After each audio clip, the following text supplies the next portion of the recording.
حسن ناظرین کرام، پروگرام سجاد میر کے ساتھ خود میں تعارف کرانے کے لیے حاضر ہوں، ایک نئے فارمیٹ کے ساتھ، آج کے لیے کم از کم ایک بدلا ہوا فارمیٹ ہے۔ میرے ساتھ ہمارے ایک سینئر ساتھی موجود ہیں، ہم گفتگو کریں گے اور بہت سی باتیں جو ہیں آج کے حالات کے مطابق کریں۔ خاص طور پر کراچی کی صورتحال بڑی تنگ کر رہی ہے، وہاں الیکشن بھی ہونے ہیں، بلدیاتی ادارے توڑ دیے گئے ہیں۔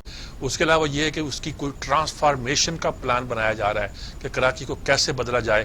ٹرانسفارمیشن کوئی چھوٹی بات تو نہیں ہوتی، لیکن کہا جا رہا ہے کہ کراچی کو ٹرانسفارم کرنا بہت ضروری ہے، پاکستان کی معیشت کے لیے بھی، پاکستان کے اندر ایک تمدن اور تہذیب کے احیاء کے لیے بھی ضروری ہے کہ ایک ایسا کاسموپولیٹن شہر جو ہے وہ ایک مہذب دنیا کا حصہ نظر آئے، بجائے اس کے کہ پرانی صدیوں پرانی جہاں پانی بھی نہیں پہنچ رہا، یہاں پانی نکاسی بھی نہیں ہو رہی، کیا کیا چیزیں ہیں جو وہاں نہیں ہو رہی، ان سب چیزوں پہ ہم بات کریں گے۔ اور کراچی کے علاوہ کل نواز شریف کا مقدمہ بھی ہے، دوسری باتیں بھی ہیں، چھوٹے چھوٹے بہت سے مسئلے بھی ہیں، ان سب پر گفتگو کریں گے۔ میرے ساتھ سلمان عابد صاحب بیٹھے ہوئے ہیں، ویری ریناؤنڈ جرنلسٹ اور انڈاؤٹڈلی تجزیہ کرنے میں بڑے بڑے فراخ دل بھی ہیں اور کھل کر بات بھی کرتے ہیں اور صورتحال کو سمجھتے ہیں بھی ہیں، اور خاص طور پر بلدیات کا معاملہ یا یہ دوسرے معاملات جو ہیں ان پر ان کی گہری نظر ہے۔ جی سلمان عابد صاحب کیسے ہیں؟ وعلیکم السلام میر صاحب، آپ سنائیں کیسے ہیں؟ ٹھیک ٹھاک ہیں؟ ٹھیک ٹھاک۔ Thank you very much. کیا صورت ہے یہ اس وقت؟ بلدیاتی ادارے ختم ہو گئے ہیں ویسے تو، دیکھیں ویسے تو میر صاحب پورے پاکستان میں ہی بلدیاتی ادارے جو ہیں وہ اپنی مدت پوری کر چکے ہیں، کسی کو جبر کی بنیاد پہ فارغ کر دیا گیا ہے اور کہیں اس کی مدت پوری ہو چکی ہے۔ لیکن انفارچونیٹلی جو بات سمجھنے کی ہے کہ ہمارا جمہوری نظام ابھی بھی لوکل گورنمنٹ سسٹم کو ڈائجسٹ کرنے کے لیے تیار نہیں ہے، اس کو قبول ہی نہیں کرتا، وہ چاہے آپ کی کوئی بھی پارٹی ہو نا، کسی بھی پارٹی، اب عمران خان یہ سیاسی نظام قبول نہیں، فوجی تو لاتے ہیں نا، اس لیے کہ ان کی ضرورت بنتی ہے، انہوں نے اوپر والا نظام جو ہے اس کو ختم کر دیتے ہیں نا، تو پھر ان کی ضرورت بنتی ہے سیاسی طور پہ کہ نیچے سے وہ اپنی پولیٹیکل لیجیٹیمائز پوزیشن جو ہے اس کو مینٹین کریں۔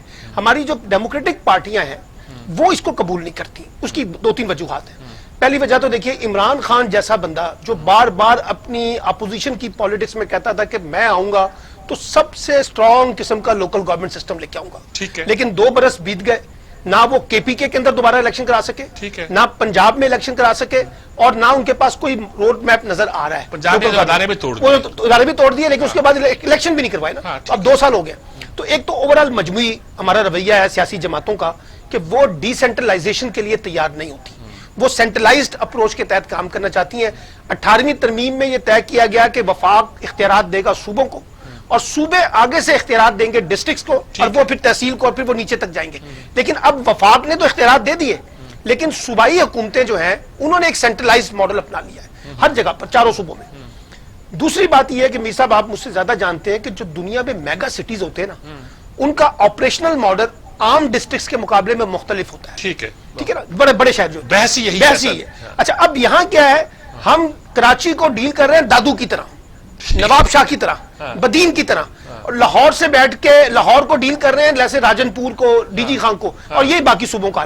ہمیں میگا سٹیز کے لیے ایک ڈیفرنٹ قسم کا پروگرام چاہیے under the local government system, اور وہ کیا ہے، وہ یہ ہے کہ آپ زیادہ سے زیادہ سیلف خود مختاری جو ہے نا وہ آپ ان لوکل گورنمنٹ کو دیں، جو 73 کے کانسٹیٹیوشن کے تحت آرٹیکل 140A یہ کہتا ہے کہ ان کو سیاسی طور پر، انتظامی طور پر اور مالی طور پر خود مختاری دیں۔ اب پرابلم کیا ہے؟ پرابلم یہ ہے کراچی کا ایک شٹل کاک بن گئی ہے، M Q M Peoples Party کو قبول نہیں کرتی، Peoples Party M Q M کو قبول نہیں کرتی، P T I Peoples Party کو قبول نہیں کرتی، Peoples Party P T I کو قبول نہیں کرتی۔ یہ سارے آپس میں جو پولیٹیکل پلیئر ہیں ان کے درمیان بد اعتمادی پیدا ہو چکی ہے۔ اس سے پہلے فوجی حکومتیں رہیں، جنرل مشرف نے بھی اس سسٹم کے اندر ایم کیو ایم کو بہت طاقتور بنا دیا، اور اتنا طاقتور بنا دیا کہ وہ بے لگام ہو گیا، تو کہتا میری پارٹی ہے، کہتا تھا ہر سیاسی سیاستدان جو ہے ایک شہر کا لیڈر ہے۔ اب آپ دیکھیے نا، 3 ناظم گزرے، میئر گزرے، ڈاکٹر فاروق ستار کراچی میں پچھلے 20 سالوں میں، پھر اس کے بعد نعمت اللہ خان آئے، اور اس کے بعد مصطفیٰ کمال، نعمت اللہ عبدالستار افغانی، وہ بہت پرانے تھے نا، میں کہہ رہا ہوں پچھلے انہی کے ساتھ، ہاں وہ یہ تینوں میں دیکھیں نا، آپ کو نعمت اللہ خان کا ماڈل سمجھ آتا ہے جس نے اس نے پرفارم کیا تھا۔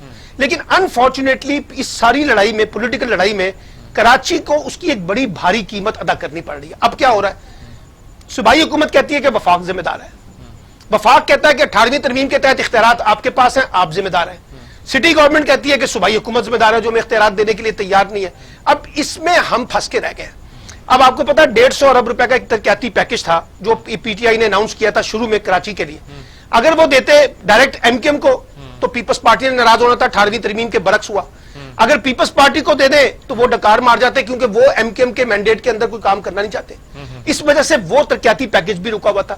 اب آج جو پرائم منسٹر نے بات کی ہے وہ یہ کی ہے کہ جناب ہم ایک دوبارہ اس کو ریکنسائل کرتے ہیں کراچی کی پولیٹکس کو, لیکن وہ ہوگا کب؟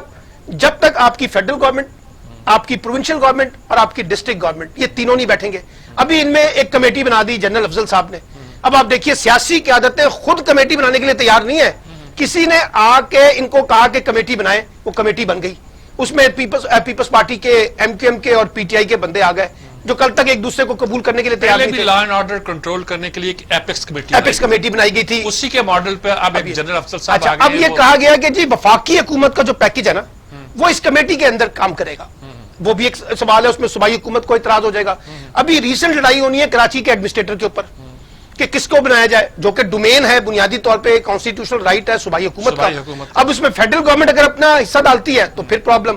پھر کچھ لوگ کہتے ہیں جی گورنر راج لگا دیں, کچھ لوگ کہتے ہیں جی کہ آپ کراچی کو اسلام آباد سے بیٹھ کے, اب میں کل ایک پڑھ رہا تھا کہا جا رہا ہے کہ کیپٹل کے کانٹیکس میں دوسرا کیپٹل اناؤنس کر دیں کراچی کو. جی ہاں کل پڑھا کسی نے, ایک یونیک آئیڈیا آیا. اچھا, اس سے آپ مجھے بتائیں جب آپ کراچی کو سینٹرلائز کر لیں گے تو سندھ کیسے خاموش رہے گا؟ سندھ کی تو ساری بیس جو ہے اکنامک بیس کراچی کے اوپر بین کرتی ہے. اس لیے میں یہ سمجھتا ہوں کہ بنیادی مسئلہ جو ہے نا وہ لوکل گورنمنٹ کو آپ یہ ٹھیک کہتے ہیں کہ سندھ خاموش نہیں رہے گا, اندرون سندھ خاموش نہیں رہے گا. اچھا, یہ بات درست ہے, لیکن مجھے یہ بتائیے کہ اگر حکومت سندھ کے وڈیرے کی ہوتی ہے یا انٹیریئر سندھ کے بندے کی ہوتی ہے, جو اعداد و شمار کا جو کھیل ہے اس کے مطابق یہی ہونا ہے, تو پھر مجھے یہ بتائیے گا کہ کراچی ٹھیک کیسے ہوگا؟ دیکھیے کراچی تو ٹھیک ہوگا نا 3 بنیادوں پر. پہلی بات تو یہ کہ آپ وہاں فری اینڈ فیئر الیکشن کروائیں اور جس کی بھی الیکٹڈ کراچی کے اندر گورنمنٹ بنتی ہے اس کو بننے دیں. پہلا کانٹیکس. دوسرا کانٹیکس یہ ہے کہ کام جو 35-40 سال سے نہیں ہو پا رہا ہمارے یہاں. دوسرا کام یہ ہے کہ کراچی کا ایک روڈ میپ ہونا چاہیے, ایک ماسٹر پلان ہونا چاہیے جو پروونشل اسمبلی اس کو پاس کرے, اور اس روڈ میپ کے تحت, اس ماسٹر پلان کے تحت آپ کام کو آغاز کریں جس میں فیڈرل گورنمنٹ اپنا رول پلے کرے, پروونشل گورنمنٹ اپنا رول پلے کرے اور ڈسٹرکٹ گورنمنٹ اپنا رول کرے. یہ دوسرا کام ہے. اب تو صوبائی حکومت یہ کہتی ہے کہ یہ کام جو ہے نہ ہمارے کرنے کا ہے نہ وفاق کے کرنے کا ہے, ہمیں عالمی اداروں کی بدل دینا پڑے گا. سر وہ عالمی ادارے بھی آپ لے سکتے ہیں اگر آپ فنڈ لیں گے, لیکن آپ کے پاس پہلے ماسٹر پلان تو ہونا. ٹھیک ہے. اب اس میں آپ کو پتا ہے کراچی میں انکروچمنٹ آپ تو مجھ سے زیادہ جانتے ہیں کراچی کے اندر کیا حالات ہیں. تیسرا مسئلہ یہ ہے کہ آپ صوبائی حکومتیں 18ویں ترمیم کے تحت صوبائی خود مختاری کے تحت ڈسٹرکٹس کو اٹانومی دیں, اور خاص طور پہ میگا سٹیز کو تو اٹانومی آپ کو لازمی دینی پڑے گی. وہ کراچی میں بھی, وہ لاہور میں بھی, وہ فیصل آباد میں بھی, وہ آپ کو پشاور میں بھی, وہ کوئٹہ میں بھی. جب تک آپ ان بڑے شہروں کو اٹانومی نہیں دیں گے, وہاں خود مختار حکومت نہیں ہوگی, وہ خود اپنے فیصلے نہیں کر سکے گی, تو پھر آپ وہاں ایک کاسمیٹکس قسم کے ڈسٹرکٹ گورنمنٹ بنا دیں, اس سے تو کام نہیں چلے گا. یہ ڈسٹرکٹ بنا رہے ہیں, اس سے پہلے ٹاؤنز بنائے تھے 18. یاد ہے آپ کو. اچھا, لیکن سینٹرلائز سسٹم جو تھا وہ کے ایم سی تھا. اب انہوں نے کے ایم سی کی بجائے ڈی ایم سیز وغیرہ پتہ نہیں کیا کہ ان کو اختیارات. بات یہ کہ ہم کر رہے ہیں کاسمیٹکس چینجز, ہم وہ ریئل چینجز نہیں کر رہے. مثال کے طور پہ آپ کراچی کو آپ 12 ڈسٹرکٹس میں ڈیوائیڈ کر دیں, لیکن اگر آپ نے ان کو پاور نہیں دینی تو پھر کیا فائدہ ان کو بنانے کا. آپ نئے صوبے بنا دیں, اگر آپ نے صوبوں کو پاور نہیں دینی تو پھر کیا فائدہ. اصل میں جو ہماری پولیٹیکل اپروچ ہے نا میر صاحب, اس کی میں آپ کو بنیادی وجہ بتا دیتا ہوں. ہمارے ہاں جنرل ضیاء الحق کے دور میں ڈیولپمنٹ فنڈ آیا تھا, آپ کو پتا ہے. ہاں ٹھیک ہے. اب وہ ڈیولپمنٹ فنڈ کا مسئلہ یہ بن گیا کہ ایم این اے بھی ڈیولپمنٹ فنڈ لینا چاہتا ہے, صوبائی اسمبلی کا ممبر بھی ڈیولپمنٹ فنڈ لینا چاہتا ہے, وزیر بھی ڈیولپمنٹ فنڈ لینا چاہتا ہے, اور آپ کا جو ہے نا لوکل گورنمنٹ والا بھی ڈیولپمنٹ فنڈ لینا چاہتا ہے. ان چاروں کے درمیان ٹکراؤ ہو گیا ہے. ایک رکاوٹ تو یہ ہے, پروونشل گورنمنٹ خود رکاوٹ ہے. دوسری بڑی رکاوٹ آپ کی بیوروکریسی ہے. آپ کو یاد ہے جنرل مشرف کے دور میں کتنا ریزسٹ کیا تھا انہوں نے. اب بیوروکریسی تو اس وقت انجوائے کر رہی ہے. اب کراچی میں اگر ایڈمنسٹریٹر ایک لمبے عرصے کے لیے لگ جائے اور الیکشن نہ ہو تو آپ کی تو بیوروکریسی انجوائے کرے گی. پچھلے 2 سال سے تو پنجاب میں بیوروکریسی انجوائے کر رہی ہے کیونکہ آپ کی الیکٹڈ گورنمنٹ نہیں ہے, لوکل گورنمنٹ. تو یہ بیوروکریسی ایک دوسری رکاوٹ ہے. اس لیے میں یہ سمجھتا ہوں کہ پرائم منسٹر صاحب جو ہے جب تک ایک بڑا افیکٹو ماڈل تینوں سے, آج بیٹھے ہیں نا اسلام آباد میں, آج کون بیٹھا ہے؟ آج بیٹھی ہے پی ٹی آئی, حکومت اور کچھ ایڈمنسٹریٹو آفیسر. سندھ گورنمنٹ نہیں تھی. اب جب انہوں نے کہہ دیا, اچھی بات ہے عمران خان صاحب نے کہ اس کو سندھ گورنمنٹ کے ساتھ مل کے آپ کو مشاورت کے ساتھ آگے بڑھنا ہے. لیکن اگر یہ مشاورت نہیں ہوتی اور چیف منسٹر مراد علی شاہ صاحب کہہ گئے کہ اگر ہمارے ایگزیکٹو اتھارٹی میں کہیں مداخلت کی گئی تو ہمیں یہ قبول نہیں ہے نظام. تو ایک لڑائی کا گنجائش کراچی میں بیٹھی ہوئی ہے. اور اب مسئلہ کیا ہے؟ دیکھیے میر صاحب, گورننس جو ہے نا وہ ریزولوشن ہونی ہے آپ کی ڈسٹرکٹ گورنمنٹ ماڈل کے تحت. اور کوئی طریقہ نہیں ہے. اور خاص طور پہ کراچی کا, جہاں پانی کا مسئلہ ہے, سیوریج کا مسئلہ ہے, سڑکوں کا مسئلہ ہے, انکروچمنٹ کا مسئلہ ہے, لا اینڈ آرڈر کا مسئلہ ہے, اسٹریٹ کرائم کا مسئلہ ہے, یہ سارے مسئلے لوکل گورنمنٹ سے جڑے ہوئے ہیں اور آپ اس کو ٹھیک کریں. اب مراد علی شاہ صاحب آپ دیکھیں وہ بوٹ پہن کے پھر رہے تھے وہاں پہ, وہ شہباز شریف والا ماڈل, وہ یہاں پہ بھی نہیں چلا, وہ وہاں پہ بھی نہیں چلے گا, کیونکہ لوکل گورنمنٹ اس کو قبول نہیں کرے گی. ایک بات تو یہ ہے کہ مراد علی شاہ نظر تو آتے ہیں کام کرتے ہوئے, ہمارے باقی تو چیف منسٹر جو ہیں وہ تو کوئی نظر نہیں. ہمارے تو دیکھیں نا باقی چیف منسٹر آپ کو خیبر پختونخوا تو کہیں نظر ہی نہیں آیا اس پورے کرائسس میں. یہ جو ہیں یہ بیٹھ کے آرڈر کر رہے ہیں پنجاب والے, یہ خود تو بھی اس طرح سے نہیں گئے ہیں فلڈ میں. مراد علی شاہ بھی اس وقت گیا جس وقت اس پہ پریشر بہت آیا کراچی, بہت زیادہ ہو گیا. اس وجہ سے یہ ماڈل نہیں ہے کہ ہمارے چیف منسٹر کا کام یہ ہے کہ وہ نالیاں, گلیاں, سڑکوں کی دیکھ بھال کرے. یہ آپ کے ڈیموکریٹک سسٹم میں لوکل گورنمنٹ کی فنکشننگ ہے. اگر آپ اس کو پروونشل گورنمنٹ اور فیڈرل گورنمنٹ کے تھرو چلائیں گے تو آپ بنیادی طور پہ آئین کی, اسی 73 کے آئین کی روح کے خلاف کام کر رہے ہیں. یہ بالکل بات آپ کی درست ہے کہ ٹرانسفارمیشن کرنی ہے, اور غالباً انہوں نے 3 ایریاز طے کیے ہیں جس میں غالباً ٹرانسپورٹ ہے اور پانی نکاسی آپ کا سسٹم ہے اور پانی کا سسٹم ہے. کراچی کا پانی باہر سے آتا ہے لیکن وافر پانی موجود ہے, اور اس میں انکروچمنٹ بھی ایڈ کر لیں, وہ بھی ایک سیریس ایشو ہے کراچی کے اندر. بہت دیکھیں, جب آپ پانی کے نکاسی آپ کا سسٹم کو ختم کرنا چاہتے ہیں تو آپ کو سب سے پہلے یہ کام کرنا پڑے گا کہ نالوں کے رستے میں جو رکاوٹیں کھڑی کی گئی ہیں, کئی منزلہ عمارتیں ہیں, ان کو آپ کو گرانا پڑے گا. آپ کو یاد ہے میر صاحب, سرکولر روڈ پر ریلوے آپ کو یاد ہے نا میاں اظہر کی انکروچمنٹ, ہاں اس نے کوئی کمپرومائز نہیں کیا تھا اس دور میں, اور لاہور کی انکروچمنٹ اس وقت جو ہے اس میں سارے لوگوں کے ساتھ ایک جیسا سلوک ہوا تھا. جب تک کراچی کے اندر ناجائز تجاوزات, چاہے وہ پلازے بن گئے, چاہے وہ گندے نالے کے اوپر پوری کی پوری کالونیاں بن گئی ہیں, آپ اس کو ٹھیک نہیں کریں گے آپ کا سسٹم ٹھیک نہیں ہو سکتا. اب تو کراچی کا ایک نیا مسئلہ آ گیا, آج کنٹونمنٹ میں دیکھیے کتنے ڈیمانسٹریشن ہوئے ہیں, انہوں نے ان کے دفتر پہ حملہ کر دیا. یہ بہت درست بات ہے جی. کراچی کی آبادی کا ایک بڑا حصہ ایسا ہے جو کہ میٹروپولیٹن کارپوریشن کے انڈر نہیں آتا, وہ کنٹونمنٹ ہے, مختلف کنٹونمنٹ. ہمارے یہاں بھی دیکھ لیے اب کنٹونمنٹ کتنا بڑھ گیا, اور بہت سے ادارے ہیں. اچھا, اس رزلٹ کیا ہے, وہ کرتے کچھ نہیں کرتے. آپ کیس لے کے گئے تھے ڈی ایچ اے کے کسی مسئلے کے خلاف, تو ان کا ہم تو اتھارٹی ہیں, ہم تو no more we are not a society, we are authority. Authority کے اختیارات تھے کہ آپ زیورک کر گیا, یہ بات یعنی کہ آ کے ستیہ ناش کرنے والی بات ہے. شہر ایک ہے, اب اس شہر کے آدھے حصے پہ تو جو سٹی گورنمنٹ ہے اور پروونشل گورنمنٹ کا اختیار ہے, آدھے حصے پہ کنٹرول نہیں ہے, تو پھر وہ کیسے جواب دے ہوں گے؟ وہ کہیں گے اس ایریا میں تو ہم جواب دہ نہیں ہے. پھر وہ وہاں کے جو جواب دے ہیں آج ان کو بھگتنا پڑا ہے نا, جس قسم کا ڈیمانسٹریشن ہوا ہے. تو اس لیے یہ ایک کولیشن بننا چاہیے, چاہے وہ آپ کے اربن کانٹیکس میں, رورل کانٹیکس میں, اور دوسرا یہ کہ cantonment and non cantonment area, اور پھر آپ کی پروونشل گورنمنٹ اور آپ کی ڈسٹرکٹ گورنمنٹ کے درمیان جب تک کولیشن نہیں بنیں گے. اور کراچی کے لیے ایک بڑا ڈیولپمنٹ ترقیاتی پیکج چاہیے سر, میگا قسم کا ڈیولپمنٹ پروجیکٹس ہو جس کی مدد سے آپ یہ سارے کام کر سکیں گے. اچھا, سالک مجید صاحب ہمارے یہاں کراچی سے بڑے دوست, وہ بھی لائن پہ موجود ہیں, ان سے ہی پوچھتے ہیں. جی السلام علیکم سالک مجید صاحب, کیا حال ہیں؟ وعلیکم السلام جی, ٹھیک ٹھاک میر صاحب. یہاں سلمان عابد صاحب بیٹھے ہوئے ہیں, ہم ڈسکس کر رہے ہیں کراچی کی صورتحال. ایک تو یہ کر رہے ہیں کہ یہ جو بلدیاتی الیکشن اب ختم ہوا ہے, ایڈمنسٹریٹر آنا, دوسری بات, تیسری بات ہے ذمہ داری کس کی؟ اب ایک ٹرانسفارمیشن پلان بن رہا ہے کراچی کا کہ پانی بھی ملے گا اور نکاسی آب بھی ہوگی, سمندر بھی پلوٹ نہیں ہوگا, سڑکیں بھی بنیں گی, یا ٹرانسپورٹ کا کوئی ایسا سسٹم آئے گا کہ یہ ایک بہتر طریقے سے آگے چل سکے گا. کیا نظر آتا ہے آپ کو؟ جی میر صاحب, اگر تھوڑا سا ٹائم دیں تو میں تفصیل سے تھوڑا سا سمجھا بھی دوں اپنی بات, اپنی جو میں کرنا چاہ رہا ہوں. کہ دنیا بھر میں جو بڑے میگا سٹیز ہوتے ہیں وہاں پہ ایک الیکٹڈ میئر ہوتا ہے اور ساری چیزیں اس کے اندر ہوتی ہیں, یعنی ایک ون باس سسٹم لے کے چلتا ہے, سارے ادارے اس کو رپورٹ کرتے ہیں اور وہ با اختیار ہوتا ہے, اس کے پاس فنڈز ہوتے ہیں, عمل درآمد کا اختیار ہوتا ہے, اور پھر وہ جواب دہ بھی ہوتا ہے, اکاؤنٹیبل بھی ہوتا ہے. ہمارے یہاں انفارچونیٹلی کراچی سب سے بڑا شہر ہے اور یہاں پہ یہ ماڈل موجود ہی نہیں ہے, کیونکہ آپ کے جتنے بھی میئرز آئے ہیں, ناظم آئے ہیں, انہوں نے یہ بتایا کہ وہ 40% سے بھی کم علاقے کے اوپر ان کا اختیار ہے. پہلے تو کنٹرولنگ ایریا جو ہے 40% سے بھی کم علاقہ ان کا ہے. باقی اس کے بعد بہت سارے علاقے ہیں جو کنٹونمنٹ بورڈز میں ہیں, جو ڈی ایچ اے میں ہیں, جو بہت سارے مختلف سول ایویشن, ریلوے, نیوی, اس طرح بہت سارے ادارے اس میں آ جاتے ہیں. تو ان کا جو انتظام ہے وہ کسی ایک جگہ پہ وہ جواب دہ نہیں ہے. میئر کو تو آپ چھوڑیں, وہ وزیر اعلیٰ کو بھی جواب دہ نہیں ہے, وہ گورنر کو بھی جواب دہ نہیں ہے, ان کا میکینزم ہی کچھ اور ہے. لہٰذا سب سے پہلے تو کوئی ایک, جس طرح ہمارے ملک میں بڑا رواج بن گیا جی آئی ٹی بنانے کا, وہ جی آئی ٹی انویسٹیگیشن کے لیے ہوتی ہے. یہاں پر آپ ایک اگر آپ جوائنٹ انسپیکشن ٹیم بنا دیں تو سپریم کورٹ آف پاکستان نے جو فیصلہ دیا ہوا ہے کراچی آپریشن کیس کے حوالے سے, سارے اداروں کو ہدایت دی ہوئی ہیں کراچی واٹر کمیشن بنایا گیا تھا سپریم کورٹ کی نگرانی میں. اس نے پورا 1.5 سال اس کی ہیئرنگ کرنے کے بعد ایک خلاصہ بیان کیا تھا اور ہر ادارے کی ذمہ داریاں، چیلنجز اور آئندہ 2-4 سالوں میں اس نے جو کام کرنے ہیں جو نہیں کیے اس کی کمٹمنٹ لی گئی تھی، اس فیصلے میں شامل ہیں. اگر اس فیصلے پہ عمل درآمد کرانے کے لیے ایک جوائنٹ انسپیکشن ٹیم یا عمل درآمد ٹیم بنا دی جائے جو سول اور ملٹری یا جو بھی آپ کے سول سوسائٹی اور غیر سیاسی لوگ ہیں یا سیاسی لوگ ہیں ان پر مشتمل ہو، وہ صرف اس فیصلے پر عمل درآمد کو یقینی بنائے اور اس کی پیس کو چیک کرے، تو یہ خود بہت سارے ادارے اپنے اسٹریم لائن ہو جائیں گے. ہر ادارہ اپنا اپنا کام کرنا شروع کر دے گا، جس کو جو مسائل ہیں وہ کسی ایک جوائنٹ سیٹنگ میں بیٹھ کے ڈسکس ہو جائیں گے اور فنڈز کا جو ہے تیار وہ بھی شروع ہو جائے گا. اور فنڈز کے استعمال کے اوپر ایک چیک اینڈ بیلنس جو آج آڈٹ کا مطالبہ کیا گیا ہے نا ڈی ایچ اے آفس کے سامنے، سی بی سی کے سامنے، کلفٹن کنٹونمنٹ بورڈ کے سامنے بہت بڑا مظاہرہ ہوگا آج کراچی کی تاریخ میں، بہت بڑا مظاہرہ ہوا ہے.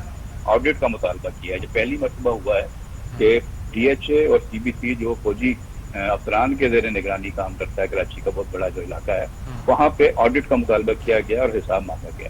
تو اگر سپریم کورٹ جو پاکستان کی سب سے بڑی عدالت ہے اس نے جو کراچی کے اوپر فیصلہ دیا ہوا ہے، اس نے جو واٹر کمیشن بنایا تھا جسٹس امیر ہانی مسلم کی نگرانی میں، انہوں نے جو پورا سال محنت کر کے جو رپورٹ دی تھی، اس رپورٹ میں ہر ادارے کی ذمہ داری، کردار اور اس کے اوپر جو لازم ہے چیزیں کرنی وہ تعین کر دیا گیا ہے. اب اس پہ عمل درآمد کرنے کے لیے ایک کمیٹی بنا لیں، ایک ٹیم بنا لیں جو اس کو عمل درآمد کرے. اگر یہ کر لیں تو صورتحال بہت تیزی سے بہتری کی طرف جا سکتی ہے. جی بالکل. اس وقت کیا صورتحال ہے کراچی کی؟ یہ جو بارشوں کے بعد پانی ڈیفنس تک میں ہے، سرجانی ٹاؤن کا تو خیر برا حال ہے ہی. اوور آل آپ کو کیا کئی علاقوں میں کہتے ہیں کہ 4 دن سے 5 دن سے بجلی نہیں آئی اور اس میں ڈیفنس کے علاقے بھی شامل ہیں. کیا چکر کیا ہے؟ یہ کے الیکٹرک کیا کر رہا ہے؟ میں تو آج وزیر اعلیٰ کا جو تفصیلی بیان ہے اور جو انہوں نے پوری صورتحال کا خاکہ پیش کیا ہے اسی کا جائزہ لے کر آپ کو بتانا چاہتا ہوں کہ انہوں نے پورے شہر میں کافی بڑے علاقوں کا دورہ کیا ہے اور وہاں پہ مختلف اداروں سے انہوں نے بات چیت کر کے جو انہوں نے خلاصہ بیان کیا ہے اس میں بھی انہوں نے اعتراف کیا ہے کہ کئی علاقوں میں بجلی موجود نہیں ہے، گریڈ اسٹیشن فعال نہیں ہے، تو گریڈ اسٹیشن کو فعال کرنا ہے. اس کے علاوہ جہاں پانی موجود ہے اس کی ڈی واٹرنگ کے لیے میکینزم نہیں ہے، مشینیں نہیں ہیں، اداروں میں کوآرڈینیشن نہیں ہے. انہوں نے آج اپنے اجلاس میں یہاں تک اعتراف کیا ہے کہ اداروں کے پاس انوینٹری نہیں ہے کہ کس کے پاس کتنی مشینیں ہیں پانی نکالنے کی. اگر انہیں پتہ ہی نہیں ہے کہ کس کے پاس کتنے وسائل ہیں تو وہ وسائل بوقت ضرورت استعمال کیسے ہو سکتے ہیں؟ پہلے تو پتہ ہونا چاہیے کہ کس کے پاس کتنے وسائل ہیں. پی ڈی ایم میں ایک الگ ادارہ ہے، پروونشل ڈیزاسٹر مینجمنٹ، اسی طرح سندھ سالڈ ویسٹ مینجمنٹ ایک الگ ادارہ ہے، پھر ڈی ایم سیز ہیں، پھر کے ایم سی ہے، پھر بہت سارے علاقے جو ہیں سائٹ اور اس طرح کے جو علاقے ہیں خود مختار علاقے ہیں، ان کے پاس بڑے وسائل ہیں. وہ اپنے وسائل کو اگر یکجا کر دیں تو بہت تیزی کے ساتھ ان معاملات سے نمٹا جا سکتا ہے. لیکن یکجا کرے کون؟ وہیں پہ چین آف کمانڈ کا مسئلہ آ جاتا ہے کہ کوئی ایک باس ہو، کسی ایک جگہ پہ ساری شکایات جا رہی ہوں، کسی ایک جگہ پہ پتہ چل رہا ہو کہ جی فلاں علاقے میں زیادہ مشینری کی ضرورت ہے، فلاں میں کم ہے. اب ناصر شاہ صاحب جو وزیر بلدیات ہیں ان کے علم میں نہیں تھا کہ نیا ناظم آباد ڈوبا ہوا ہے. انہوں نے کہا کہ نیا ناظم آباد جو ہے وہ چونکہ پرائیویٹ سیکٹر میں کچھ لوگوں نے کمپنیوں نے مل کے بنایا تھا تو ہم سمجھتے تھے کہ ان کا انتظام بہت اچھا ہوگا، انہوں نے پانی نکال لیا ہوگا. لیکن آج انہیں بتایا گیا کہ جی پانی نہیں نکلا تھا. اب انہوں نے کہا کہ اب ہم واٹر بورڈ کا اور دیگر جو ادارے ہیں ان کا انتظام اور وہاں پہ مشینری اور اسٹاف بھیج رہے ہیں تاکہ نیا ناظم آباد کو نکالا جا سکے. اب کروڑوں روپے کی لوگوں کی انویسٹمنٹ ہے، لوگوں نے گھر خرید کے بنائے اور وہاں پہ 4-6 فٹ پانی گھروں کے اندر داخل ہو گیا، گاڑیاں ڈوب گئی، خواتین کو کشتیوں میں بٹھا کے نکالا گیا ہے. تو آپ اندازہ لگا سکتے ہیں کہ جو پوش ایریاز تھے ڈیفنس کلفٹن کے علاوہ شہر کے جہاں پہ بڑی مہنگی تعمیرات ہوئی ہیں وہاں پہ لوگوں کا کس طریقے سے اس سسٹم سے وہ گزرے ہیں اور کس پریشانی سے گزرے ہیں کہ لوگ اس پر جو اپنے گھر بار چھوڑ کے دوسرے رشتہ داروں کے یہاں منتقل ہوئے ہوئے ہیں. اور میں ایسے بھی لوگوں کو جانتا ہوں جو مختلف ہوٹلوں میں اس وقت قیام کر رہے ہیں. ان کے گھروں میں نہ بجلی ہے نہ پانی ہے، 3 دن 4 دن سے نہ بجلی آ رہی ہے نہ پانی آ رہا ہے، اور گھروں میں بارش کا اور گٹر کا سیوریج کا پانی جمع ہوا ہے تو گھروں میں رہ نہیں سکتے. تو انہوں نے خود کو جو ہے وہ ہوٹلوں میں اس وقت جو ہے وہ بھاری کرایہ ادا کر کے ہوٹلوں میں منتقل ہوئے ہوئے ہیں. تو یہ صورتحال ہے شاید. تو خاصی ایک تشویشناک صورتحال لگتی ہے، کوئی نظام چلتا ہوا دکھائی نہیں دیتا. وہ دیکھیں سالک مجید صاحب نے بالکل ٹھیک انالیسس کیا کیونکہ وہ کراچی میں بیٹھے ہوئے، ہم لاہور میں بیٹھے ہیں.